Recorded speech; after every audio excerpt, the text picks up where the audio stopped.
भूपेश जी, सुशील भाई, मलकिन भाई, विधायक राम कुमार जी, उत्तरी जी, पूर्व विधायक साहू जी, बारामती जी, विधायिका संगीता जी, श्रावण मंगेशकर जी, नंदे भाई, बारामती जी, आदरणीय मित्रों, सम्मानी भूपेश जी ने सारी बातें कह दी। प्रश्न ये है, इस सरकार ने अपनी कैबिनेट सब कमेटी बना करके लक्ष्य तय किया है 160 लाख मेट्रिक टन। अगर आपने लक्ष्य तय कर लिया तो धान खरीदी में व्यवधान पैदा करने की आपके द्वारा ही कोशिश क्यों की जा रही है? पहला प्रश्न। माननीय विष्णुदेव साय जी जब प्रदेश अध्यक्ष थे तब उन्होंने आदरणीय भूपेश जी से आग्रह किया था, आज सोसाइटी के वही कर्मचारी, वही ऑपरेटर, वही अकाउंटेंट, वही सहायक प्रबंधक स्ट्राइक में है। इस सरकार का कोई भी प्रतिनिधि उन लोगों से बात क्यों नहीं कर रहा? धान खरीदी 1 नवंबर से शुरू हो जाना था। हमारे किसानों का लगभग 23-24% महामाया अर्ली वैरायटी उनके खेतों से कट चुका है। धान रखने की कठिनाई है। 15 से भी धान खरीदी शुरू करने की तैयारी इस सरकार की क्यों दिखाई नहीं दे रहा है? ये अगला प्रश्न है।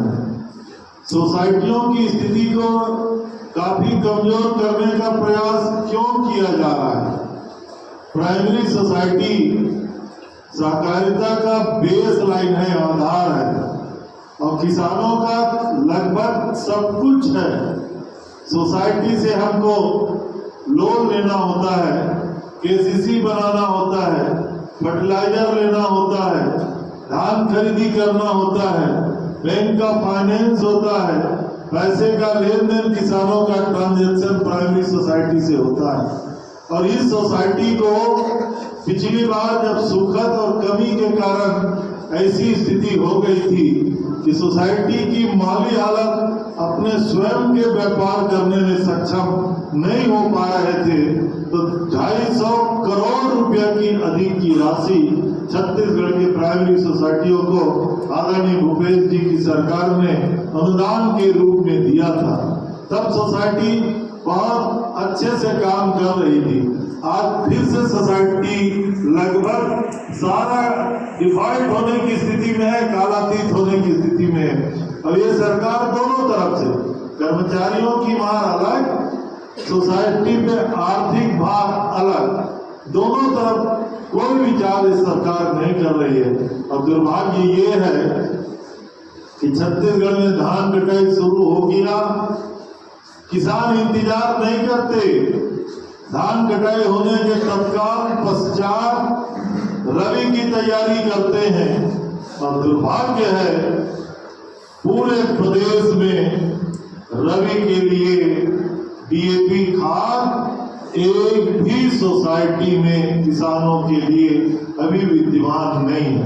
फिर से दोहरा रहा हूं, पूरे प्रदेश के किसी भी सोसाइटी में रबी सोइंग करने के लिए किसानों को एक भी बैग डीएपी उपलब्ध नहीं है। ये इस सरकार की अदूरदर्शिता, अकर्मण्यता दूर से दिखाई दे रहा है। तो हम तो ये कह सकते हैं कि सरकार किसान विरोधी है। सरकार को ना कोऑपरेटिव की चिंता, ना प्राइमरी सोसाइटी की चिंता, और सबसे बड़ा दुर्भाग्य किसानों की भी कोई चिंता नहीं है। इसीलिए मैं ऐसा समझता हूँ कि सरकार को ये किसानों की जो प्राइमरी सोसाइटी की जो कर्मचारियों की मांग है, त्वरित विचार करना चाहिए, उनके आंदोलनों को समाप्त करना चाहिए, प्राइमरी सोसाइटी के आंगन को साफ सफाई करना चाहिए, धान खरीदी का काम शुरू और सुचारू हो सके ये काम करना चाहिए। जहाँ तक रायपुर दक्षिण की बात है, इस बार अकल्पनीय परिणाम आने की तैयारी हो रही है। वैशाली नगर का उपचुनाव हुआ था, मैं उस समय नेता प्रतिपक्ष था। उसके पहले भी वैशाली नगर हम कभी नहीं जीते थे, उसके बाद भी वैशाली नगर अभी बीजेपी के हाथ में है। लेकिन उस उपचुनाव को कांग्रेस ने पूरी ताकत से लड़ा और जीत हासिल की थी। आपको रायपुर दक्षिण के उपचुनाव में भी वही परिणाम देखने को मिलेंगे। पूरे प्रदेश के कांग्रेस जन एकजुट होकर के मैदान में है और हम रायपुर दक्षिण का चुनाव जीतेंगे। Thank you.